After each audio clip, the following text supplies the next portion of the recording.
लेकिन सबसे बड़े स्टार अगर कोई हमको सुनते थे, मैं बताऊं, वो थे ऋषि कपूर जी।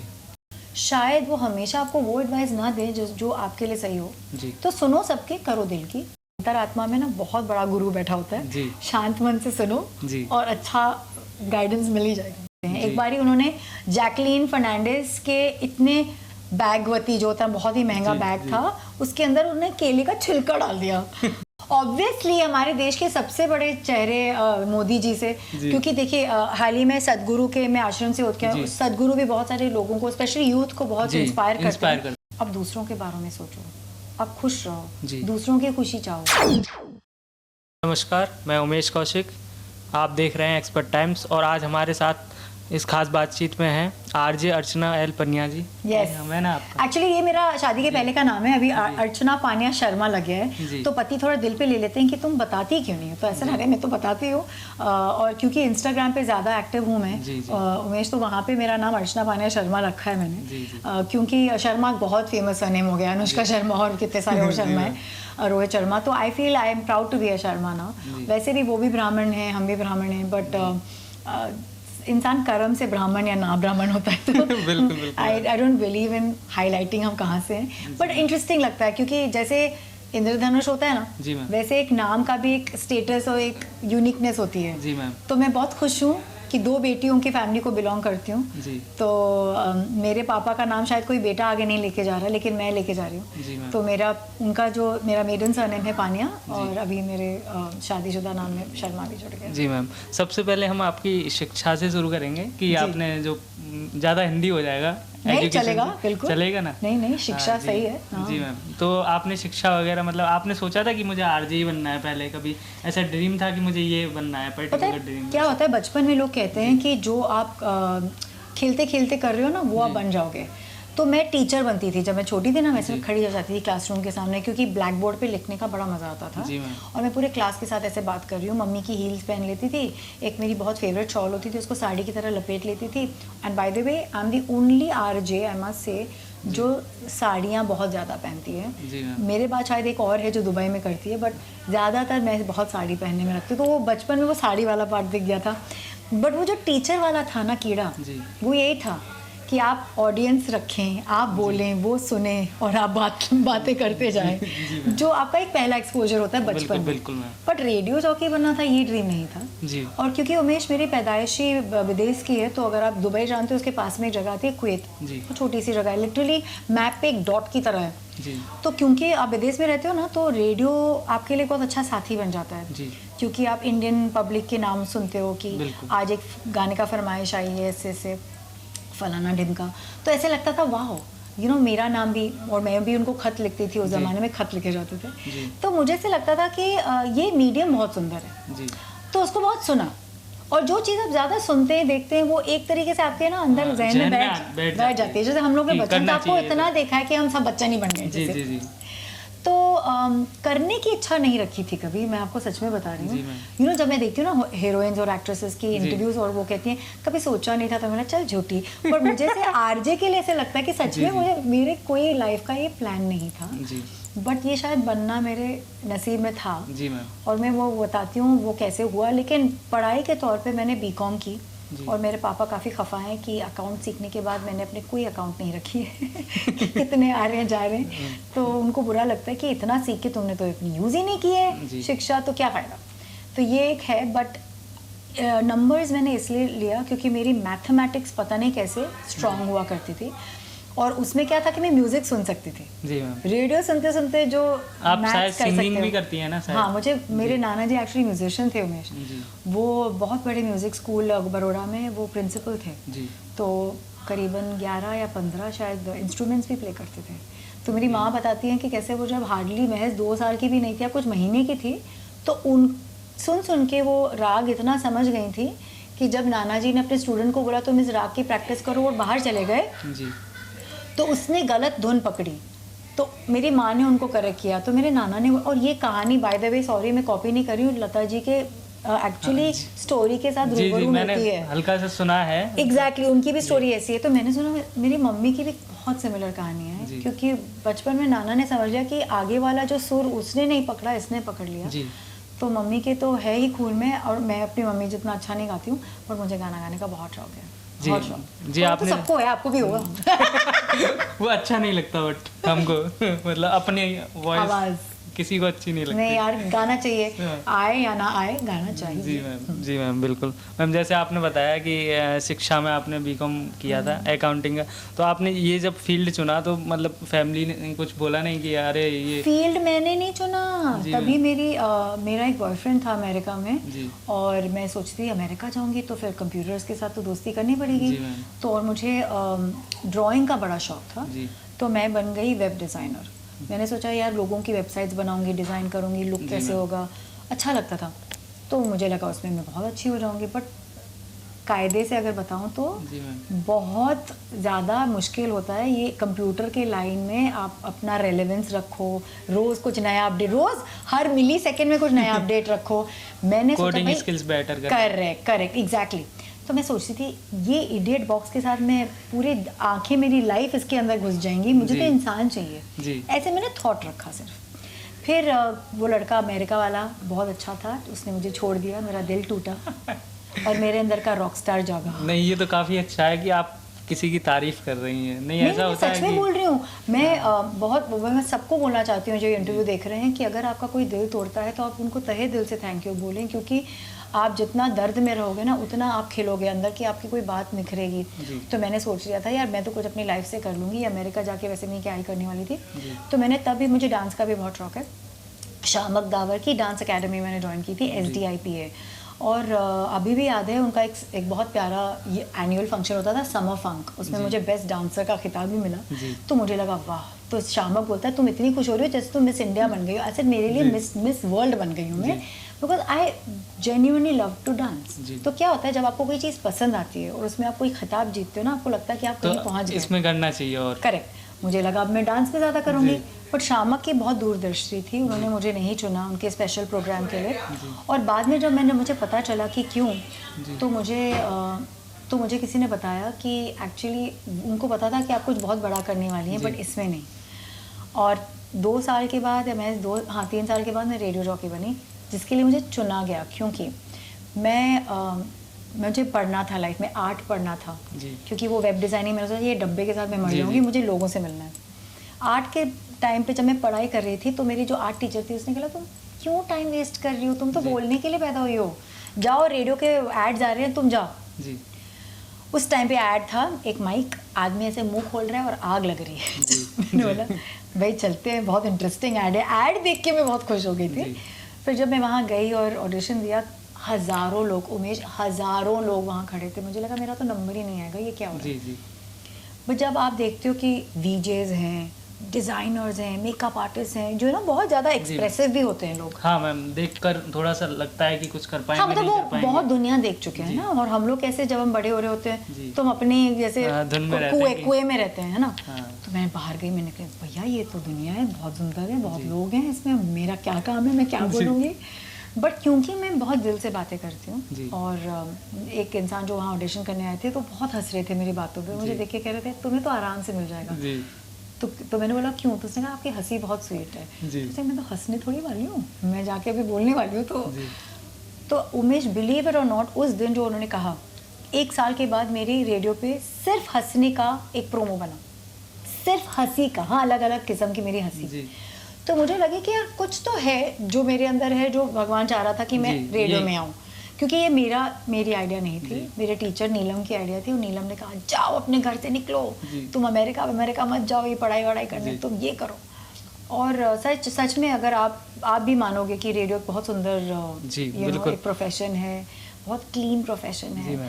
पूरी दुनिया से हम मिलते हैं, पूरी दुनिया से बातें करते हैं, हमको पता नहीं होता है रेडियो जब हम लोग माइक चालू करते हैं तो कौन हमें सुन रहा है। कभी मैं सोचती हूँ मोदी जी सुन रहे होंगे, कभी मैं सुनती हूँ बच्चन साहब सुन रहे होंगे, कभी हम जब दिल की बातें हमारी फेवरेट स्टार्स की करते हैं, जैसे मुझे ऋतिक रोशन, विकी कौशल, रणबीर कपूर बहुत पसंद है, तो उनकी बातें करते हैं काश वो भी हमें सुन रहे हो। जी मैम, कभी ऐसा हुआ है कि मतलब आप रेडियो पे लाइव हैं, ऑन एयर हैं, और आपके पास कॉल आया हो, आपने उनके बारे में ही बोला हो और उनका कॉल आया हो कि मैंने आज तुमको सुना? एक्चुअली ये बहुत कम हुआ है, लेकिन एक बार मुझे सबसे यादगार कॉल रहता है राम कपूर और नकुल मेहता, ये जो एक्टर्स हैं, टीवी एक्टर्स, उन्होंने दोनों ने हमको फोन किया, अरे हाँ बहुत मजा आ रहा है, इतनी हंसी आ रही है दोनों को। मेरी नौटंकी सलिल के साथ बहुत फेमस हो गई थी, क्योंकि लड़का लड़की की जो नोकझोंक होती है रेडियो पे, ये रियल लाइफ को बहुत दर्शाती है। जी बिल्कुल। स्पेशली एक हस्बैंड वाइफ या भाई बहन ऐसे जहाँ पे ना बहुत फाइटिंग होती है, रियल लाइफ की फाइट्स होती है ना, तो मेरी और सलिल की इतनी रियल थी ना, क्योंकि हम इतने अलग थे। और मैं उसको थैंक यू बोलूंगी, क्योंकि वो नोकझोंक की वजह से हम इतने फेमस हो गए कि ये बड़े बड़े स्टार्स हमको फोन करके ना हंसते थे कि यार बड़े मजे आ रहे हैं, क्योंकि कोई प्यार से ही बात करे क्या ही, मतलब सिर्फ मीठा मीठा नहीं अच्छा लगता ना, कुछ तो कड़वा भी हो, कुछ तो खट्टा भी हो। तो ये जो एक स्वाद लोगों को लगा तो अच्छा लगता था जब ये लोग फोन करते थे। लेकिन सबसे बड़े स्टार अगर कोई हमको सुनते थे, मैं बताऊं, वो थे ऋषि कपूर जी। तो ऋषि कपूर जी हमको सुनते थे, और मुझे याद है एक बारी मैं तू तड़ाक से बात कर रही थी, क्योंकि बम्बई में ये चलन है। उन्होंने फोन करके खास तौर से बोला, प्लीज अर्चू आप तू तड़ाक मत करो, आप बहुत अच्छे खानदान की हैं, आपके सामने जो खड़ा है उसको करने दो, तो आप मत करो। भाई मतलब लोगों की देखो क्या परसेप्शन होती है हमको मिलके, कि ऐसा अली जफर के साथ भी हुआ था, उन्होंने कहा था अच्छा वही है ना जो बहुत अच्छी इंग्लिश भी बात करती हैं। तो मुझे लगा कैसे ना लोग आपको याद रखते हैं, क्या परसेप्शन कैसे होता है। और ऋषि जी तो बहुत बड़े रेडियो के, नहीं लोग तो आवाज से एक अपनी इमेज क्रिएट कर लेते हैं। एग्जैक्टली। और मेरी इमेज बहुत खराब है आवाज के बेसिस पे, मोटी काली छोटी करली बाल, हमने ये सब मतलब लोगों को लगता है उमेश की, क्योंकि हम बातों की दुनिया से तो हम अच्छे नहीं दिखते होंगे, मैं नहीं बोल रही हूँ मैं सुंदर हूँ, बट मैं ऐसे बोल रही हूँ कि लोगों को लगता है कि हम रेडियो जॉकी तो सुंदर हो ही नहीं सकता। और मुझे लगता है ये क्या रूल है, ऐसा कोई रूल थोड़ी है। नहीं है मैम, जब ऐसा कुछ नहीं है मैम, जो इंसान है वो अंदर से सुंदर होना चाहिए, बाहर से चलेगा वो निखर ही जाएगा। जी, निखर अब बच्चन साहब जब आए थे तो लोगों ने नहीं कहा था ये सुंदर है, आवाज भी उनकी तो पता नहीं क्या क्या बुलाते थे जी, है ना, तो उनकी आवाज भी रिजेक्ट हो गई थी, और जबकि उनकी आवाज उनकी पहचान है इतनी बड़ी। तो मैं सोचती हूँ कि जो आप बोल रहे हो बहुत सही है, वो अंदर सही होना चाहिए, वो बाहर की सेटिंग सही हो ही जाती है। जी, अपने आप दिख जाता है कि कितना अच्छा है इंसान, सही चल रहा है। जी मैम कभी ऐसा हुआ है कि आपको कभी परेशानियों का सामना करना पड़ा हो, और डिप्रेशन एक तरीके से हो जाता है ना कि इंसान एकदम परेशान हो गया, तो सबसे पहले आप किसको कॉल करती हैं कि मुझे इसको बताना चाहिए, ये प्रॉब्लम हो गई है मेरे साथ? मैं थोड़ी उस मामले में बहुत अलग हूँ, मुझे एक्चुअली डिप्रेशन में किसी को कॉल करना मैं थोड़ा झिझकती हूँ, जो गलत चीज़ है। मुझे ऐसे लगता है कि मैं पहले अपने आप में समझ लूँ कि मैं क्यों ये फील कर रही हूँ, क्योंकि मेरे परवरिश जो है ना वो हम लोग कृष्ण के भक्त हैं। और अरे वाह, तो कृष्ण भगवान कैसे हैं, गोपियों के साथ भी प्रेम करते हैं, हरी पत्ती यानी कि तुलसी हो या प्लांट्स हो या पेड़ हो, उनके साथ भी प्रेम करते हैं, ग्वालों के साथ और गोपियों के साथ तो आप देखते ही हो, बट उनका प्रेम रस चलता है। जी बिल्कुल। तो मैं सोचती हूँ कि जो इंसान प्यार कर सकता है वो कभी डिप्रेस नहीं होगा, आइडियल। बिल्कुल। बट ऐसा है कि होता है, ऐसा नहीं, सैड तो होते हैं। तो जब सैड होती हूँ तो मैं सोचती हूँ मैं क्यों सैड हूँ, फिर मैं खुद को संभालती हूँ, और अगर खुद से नहीं संभला तो अभी मेरे लाइफ में, पहले मेरे लाइफ में बहुत मेरी बेस्ट फ्रेंड थी, उसको मैं हमेशा फ़ोन करती थी और मुझे एकदम करेक्ट गाइडेंस देती थी। तो आपके लाइफ में आपको देखना चाहिए कि वो कौन इंसान है जो स्थिर है, जो सोचते हैं बहुत अच्छे से हैं, तो उनसे जब आप बात करो ना तो वो आपको सही एडवाइस देंगे। बट ये बात नहीं है कि वो जो बोल रहे हैं वही सच हो आपका। बिल्कुल बिल्कुल, क्योंकि आपका एक अलग सच है, उनका एक अलग सच है, अपने आप को देखना चाहिए। हाँ, जैसे मुझे याद है मेरे शादी के टाइम पे एक शो, बहुत बड़ा शो सब्यसाची का, बैंड बाजा ब्राइड मुझे कवर करना चाह रहा था, तो मैं थोड़े से कश्मकश में थी कि करूँ नहीं करूँ, मतलब अपने प्राइवेट बातें टीवी पे क्यों लाऊं, और तभी कोलैब का ज़माना नहीं था। तो मैंने सोचा क्या करूँ, मैंने अपनी बेस्ट फ्रेंड को फ़ोन किया, तो उसको अच्छा नहीं लगा, जो मेरी कॉन्फिडेंट थी, बट मुझे लगा यार इसमें क्या बुराई है, 7.5 लाख का मुझे लहंगा मिल रहा है फ्री में, थोड़ी सी कवरेज हो जाएगी, पति को भी खुशी हो रही थी, माँ भी खुश नहीं थी, पिता ने बोला अरे वेरी गुड, पैसे बचाओ, very good Sindhi.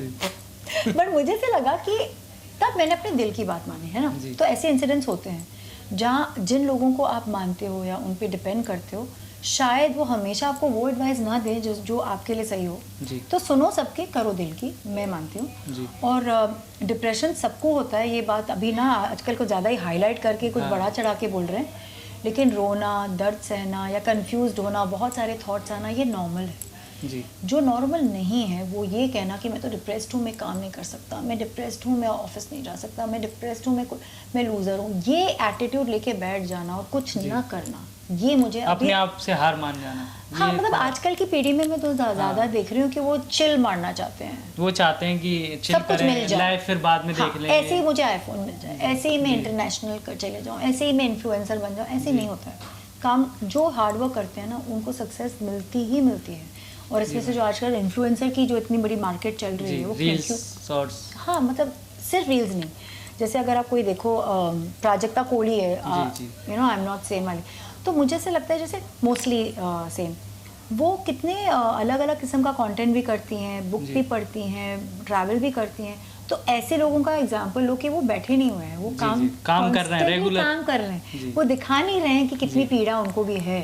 So just work hard and be your best friend. खुद की आवाज़ को अंदर ना अंतरात्मा में ना बहुत बड़ा गुरु बैठा होता है, शांत मन से सुनो और अच्छा गाइडेंस मिल ही जाएगा। जी मैम आपने तो काफ़ी पॉपुलर अभिनेता अभिनेत्री जी उनसे बात किया है, तो आपको सबसे ज़्यादा मजा किससे बात करने में आया? देखो अक्षय कुमार खिलाड़ी ना सिर्फ एक्शन के नहीं है, बातों के भी हैं। जी। वो आते हैं ना इतनी मस्ती करते हैं, तो मुझे पता चला चाइनीज कैलेंडर होता है, तो चाइनीज कैलेंडर एक साल में एक जानवर को दर्शाता है। जैसे ये साल जो है खरगोश का है, ठीक है, पिछला साल जो था टाइगर का था। अक्षय कुमार जन्मे हैं in the year of monkey. Monkey मतलब बंदर, तो बंदर की तरह तो वो है ही, यहाँ से वहाँ जंप मारते रहते हैं फिल्मों में, इतनी खिलाड़ी यस, और उनका दिमाग देखो कितना तेज भी है, और साथ में वो इतनी मस्ती करते हैं ना जब स्टूडियो में आते हैं। एक बारी उन्होंने जैकलीन फर्नांडिस के इतने बैगवती जो था, बहुत ही महंगा बैग था, उसके अंदर उन्होंने केले का छिलका डाल दिया और फिर बाहर आके बोलते हैं यार जैकलीन तुम्हारे पर्स में क्या, दिखाओ। जैकलीन भी सोच रहे हैं मेरे पर्स में था इतना सच पर्स, फिर भी उसने खोला, फिर देखा अंदर केला। तो ये मस्ती बहुत कम लोग इतनी खुल के करते हैं। ऑफ कोर्स बातों में शाहरुख खान को कोई नहीं हरा सकता जब वो बात करते हैं ना। जी आपकी अभी कोई ऐसी दिल्ली ख्वाहिश है कि मुझे इनसे और बात करनी है? ऑब्वियसली हमारे देश के सबसे बड़े चेहरे मोदी जी से, क्योंकि देखिए हाल ही में सदगुरु के मैं आश्रम से होकर आया, सदगुरु भी बहुत सारे लोगों को स्पेशली यूथ को बहुत इंस्पायर करते हैं और मैंने उनके साथ 2 इंटरव्यूज किए हैं। तो वो जब भी बात करते हैं बहुत मन से बात करते हैं, बहुत अच्छी बातें करते हैं। तो मुझे से लगता है कि जो लोग पूरे वर्ल्ड में देख रहे हैं, तो हम आरजेस का एक अलग ढंग होता है पूछने का, मन की बात। और मैं मोदी जी की फैन इसलिए भी हूँ क्योंकि उन्होंने रेडियो को रिवाइव किया। क्योंकि पुराने जमाने में जब मन की बात से एग्जैक्टली जब पुराने जमाने में हमको इंडिपेंडेंस मिली, तो पहला जो अनाउंसमेंट हुआ उसका जवाहरलाल नेहरू जी की आवाज में, वो रेडियो पे हुआ था। जी बिल्कुल। तो मुझे से लगा कि जब वो वापस आए तो उन्होंने रेडियो का दर्जा बढ़ा दिया कि मन की बात यहाँ पे करूंगा। जी बिल्कुल। तो उसके लिए थैंक यू मोदी जी, और मैं चाहूंगी कि कभी ना कभी मैं उनका भी इंटरव्यू करूँ। जी बिल्कुल आप करेंगी। मैम आप ऐसा कुछ बताना चाहेंगी कि कुछ कभी अपनी लाइफ में ऐसी कोई घटना हुई हो जिससे आप सबसे ज़्यादा परेशान हुई हो कि अरे ये नहीं होना चाहिए? मेरे TY BCom में मैं फेल हो गई थी और मेरा तब लव अफेयर थोड़ा डगमगाया हुआ था। तो मुझे याद है कि तब मेरी एक आंटी ने मुझे कहा कि प्यार में गिरना नहीं, उठना चाहिए। ये एक कहावत जैसे है ना। तो तब मुझे धक्का ज़रूर लगा था, बट पता नहीं क्यों एक मन की बात हमेशा से बचपन से मेरे साथ थी कि मैं विनर हूँ, मैं लाइफ में बहुत कुछ अच्छा करूँगी और बहुत कुछ करूँगी। तो मैं सोचती हूँ जब आपको धक्का लगे लाइफ में, अब दूसरों के बारे में सोचो, आप खुश रहो, दूसरों की खुशी चाहो, उसमें ना पता नहीं क्यों ऐसे होता है, खुदा भी आपसे खुश हो जाते हैं। जी मैम, जैसे कि अभी मैं बता रहा हूँ कि मतलब लव फेलियर में हमारे पास एक एनर्जी का एक पुल ऑफ होता है एक तरीके से। अगर हम फेल हो जाते हैं तो लगता है एक अलग ही एनर्जी का लेवल होता है। करेक्ट। या तो उसको पॉजिटिव यूज कर सकते हैं या नेगेटिव। बहुत अच्छा बोले। देखो एनर्जी होती है, चाहे डिप्रेशन वाली एनर्जी हो या चाहे एक्साइटमेंट वाली हो। हमारे पास 2 एनर्जी होती है, या तो पॉजिटिव वे में चले जाएं या नेगेटिव वे में। तो कुछ लोग ऐसे होते हैं कि जिनको लाइक एज लव फेलियर में ऐसा हो जाता है कि वो कभी नेगेटिव इतना चले जाते हैं कि अब जान दे दूंगा, मर जाऊंगा या ऐसा कुछ करूंगा। तो ऐसा कुछ करना चाहिए? कभी नहीं करना चाहिए। बिल्कुल भी नहीं। इनफैक्ट आपके माता पिता जो आप देखो, एक माँ जो सहती है ना, अगर उमेश हम जान जाए ना, हम जिंदगी में उनसे कुछ गलत ना बोलें। जी बिल्कुल। क्योंकि आई डोंट नो आपको ये ज्ञात है कि नहीं है कि हमारी जो कुंडली चलती है, जो ग्रह शांति बोलते हैं ना, ग्रह शांति लोग बोलते हैं पूजा करो, पूजा नहीं होती है, ये वाणी होती है। अगर आप सही से बोल रहे हैं आपके बड़ों से घर में, तो आपकी लिटरली इंगला और पिंगला यानी लेफ्ट और राइट साइड आपकी बॉडी की जो सूरज और चंदा को दर्शाता है जी। वो सही चलेगी, यानी आपका हेल्थ सही रहेगी, आप आगे बढ़ पाओगे, आप पैसे कमा पाओगे। इसीलिए कहते हैं ना कि जो लोग अच्छा करते हैं लाइफ में उनके ऊपर अपने माता पिता का आशीर्वाद होता है। बाय द वे ये बात सबसे नटखट अक्षय कुमार ही हमें बताते हैं जी। कि जिसके सर पे अपने माता पिता का हाथ है वो सुपरस्टार है। तो सुपरस्टार ये नहीं होता जो टीवी पे आता है और बहुत फेमस होता है या इन्फ्लुएंसर बन जाता है। सुपरस्टार वो है जो अपने माता पिता को प्यार दे सकता है जीवित होते हुए, वो इंसान ब्लेस्ड होता है मेरे हिसाब से। और मुझे ऐसे लगता है कि अगर आप माता पिता के आगे किसी और को इतना ज़्यादा इंपॉर्टेंस दे रहे हैं तो ये आपकी दरिद्रता है या आपकी, sorry to use a word, but आप मेरे हिसाब से एक भिखारी से कम हो। उससे भी भिखारी भी शान से करता है, ये भीख आप मांग रहे हो प्यार की जो आपको फ्री में घर पे मिलती है, और हम वो प्यार को नहीं देख पाते हैं क्योंकि वो ज़्यादा पोजेसिव हो जाते हैं। बट ये भी मैं मानती हूँ कभी कभी माता पिता हमारी खुशी नहीं देख सकते हैं, मतलब उनको नहीं दिख रहा है हमको जो दिख रहा है हमारे लाइफ में, चाहे हमारे पार्टनर को लेके हो या हमारे प्रोफेशन को लेके हो। तो उसमें आपको ये करना है कि आपको कुछ एक मकाम पहुंचने के लिए हार्ड वर्क करना है और उनको इज्जत तभी भी देनी होती है, और कैसे ना कैसे उसको आप कैसे उनको समझाएं, उनको रिझाएं, ये आप विचार करो। कभी डर जाते हैं, मतलब अपने बच्चे के लिए डर माता पिता भी डराते हैं। और मैंने अभी रिसेंट आर्टिकल भी पढ़ा, बहुत बुरा लगा मुझे ह्यूमंस ऑफ मुंबई में कि माता पिता ने अपनी जान दे दी जब लड़की ने शादी कर ली। तो ये भी देखने को मिलता है, ऐसा नहीं है। पर अगर आप कर सकते हैं ना तो अपने आप को इतना सक्षम बनाओ लाइफ में, आप अच्छे से कमाओ, कुछ बन जाओ, तो आई थिंक आपको कोई भी चीज़ माफ़ हो जाएगी। बिकॉज माता पिता चाहते हैं आपकी खुशी, बट वो ईगो आ जाता है उनका कभी कभी। तो अपनी खुशी भी देखिए बट रिस्पेक्टफुली उनको देखिए, है ना। मैम आपके जीवन में सबसे ज़्यादा किससे प्यार करती हैं?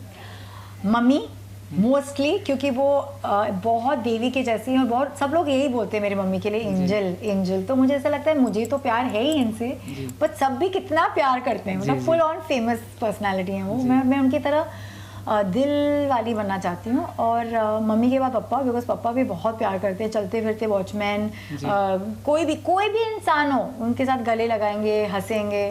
ये इंसानियत का कनेक्ट मुझे बहुत बड़ा लगता है लाइफ में।